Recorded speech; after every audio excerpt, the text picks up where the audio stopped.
నమస్కారం అండి. ఈనాటి కమ్మని కథ పేరు రేసు గుర్రం గాడిద కాదు.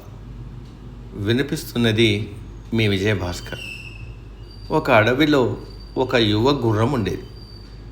దానికి ఒకే ఒక కోరిక, ఎలాగైనా సరే రేసు గుర్రం అవ్వాలి, ప్రపంచంలోని అత్యంత వేగంగా పరిగెత్తాలి అని. దాని కోరికను చూసి అడవిలోని జంతువులన్నీ మెచ్చుకున్నాయి. అయితే అడవికి కొత్త శిక్షకుడు వచ్చాడు. ఆయన చాలా కఠినాత్ముడు. మొదటి రోజు శిక్షణ మొదలైంది. ఆ శిక్షకుడు ఆ గుర్రానికి తిండి తగ్గించేసి కేవలం బలవర్ధకమైన ఆహారం మాత్రమే ఇచ్చాడు. రోజంతా ఇష్టం వచ్చినట్టు తిరగనివ్వకుండా కాలుకు బరువైన ఇనుప గొలుసులు కట్టి ఎండలో పరిగెత్తించడం మొదలుపెట్టాడు. గుర్రం అలిసిపోయి పడిపోతుంటే శిక్షకుడు కొరడాతో జలిపించి మరీ లేపి పరిగెత్తించేవాడు. కొన్ని రోజులు గడిచేసరికి ఆ గుర్రానికి విసుగొచ్చేసింది. అది మనసులో ఇలా అనుకుంది, ఏం జీవితం ఇది! నా స్నేహితులైన గాడిదలు చూడు, హాయిగా తింటున్నాయి, రోజంతా నచ్చినట్టు తిరుగుతాయి, నిద్రపోతున్నాయి. నాకేమో నరకం ఏమిటి? నేను పరిగెత్తను అనుకుంది. మరుసటి రోజు నుంచి శిక్షకుడు కొడుతున్నా అది మొండికేసి పడుకుంది. శిక్షకుడు ఎంత ప్రయత్నించినా వినలేదు. దాంతో శిక్షకుడు విసిగిపోయి, సరే నీ ఇష్టం అని దాన్ని వదిలేసి వెళ్ళిపోయాడు. ఆ గుర్రం చాలా సంతోషించింది. గొలుసులు పోయాయి, శిక్షణ తప్పింది, హాయిగా గాడిదలతో కలిసి మేత మేస్తూ తింటూ కాలక్షేపం చేయసాగింది. కొన్ని నెలల తరువాత ఆ దేశపు రాజుగారు అడవి మార్గంలో వెళ్తూ అక్కడ ఉన్న జంతువులను చూశారు. ఆయన సైనికులతో ఇలా అన్నారు, ఆ గుర్రాన్ని చూడండి, చాలా బలంగా ఉంది, కానీ దానికి శిక్షణ లేవు. దాన్ని తీసుకెళ్ళి మన కోటలో సామాన్లు మోసే పనిలో పెట్టండి, అంతే.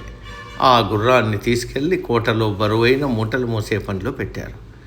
ఇప్పుడు దానికి శిక్షణ ఇచ్చే శిక్షకుడు లేడు, కానీ ప్రతిరోజు బరువులు మోస్తూ చాకిరీ చేయాల్సి వచ్చింది. ఒకరోజు ఆ గుర్రం బరువులు మోస్తూ రహదారి పక్కన నిలబడినప్పుడు రాజమార్గం గుండా ఒక అందమైన గుర్రం బంగారు అలంకరణలతో గంభీరంగా నడుచుకుంటూ వెళ్ళడం చూసింది. జనులందరూ దాన్ని చూసి చప్పట్లు కొడుతున్నారు. అది మరెవరో కాదు, శిక్షణను ఓపికగా పూర్తి చేసి రేసులో గెలిచిన దాని పాత స్నేహితుడే. అప్పుడు ఆ గుర్రం కళ్ళలో నీళ్లతో ఇలా అనుకుంది, ఆ రోజు శిక్షకుడిచ్చిన తాత్కాలిక కష్టానికి భయపడి నేను వెనకడుగు వేశాను. గాడిదలా సుఖపడదామనుకున్నా, ఫలితంగా ఈరోజు జీవితాంతం బరువులు మోసే గాడిదలాగే మిగిలిపోయాను అనుకుంది. విద్యార్థుల కోసం కొత్త సూచన: గాడిదలా సుఖపడదామా, రేసు గుర్రంలా గెలుద్దామా?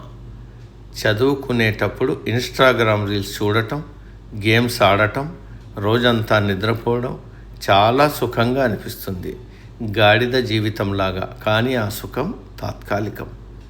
నొప్పి ఇప్పుడు ఉంటే గెయిన్ ఫ్యూచర్లో ఉంటుంది. నో పెయిన్ నో గెయిన్ అంటారు. ఈరోజు పుస్తకాల ముందు కూర్చొని పడే కష్టం మిమ్మల్ని రేపటి సంఘంలో ఒక సెలబ్రిటీలా, ఒక రేసు గుర్రంలా నిలబెడుతుంది. ఈరోజు మీరు పడే శ్రమ రేపు మీ విజయానికి పెట్టే పెట్టుబడి అవుతుంది. సమాప్తం. సర్వే జన సుఖినో భవంతు.